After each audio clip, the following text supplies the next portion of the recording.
بسم الله الرحمن الرحيم اقرأ باسم ربك الذي خلق خلق الإنسان من علق اقرأ وربك الأكرم الذي علم بالقلم علم الإنسان ما لم يعلم كلا إن الإنسان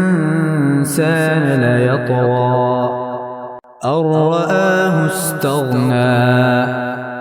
إن إلى ربك الرجعى أرأيت الذي ينهى عبدا إذا صلى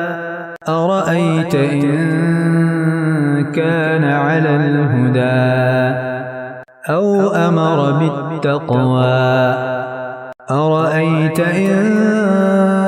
كذب وتولى ألم يعلم بأن الله يرى كلا لئن لم ينته لنسفعا بالناصية ناصية كاذبة خاطئة فليدع ناديه سندع الزبانية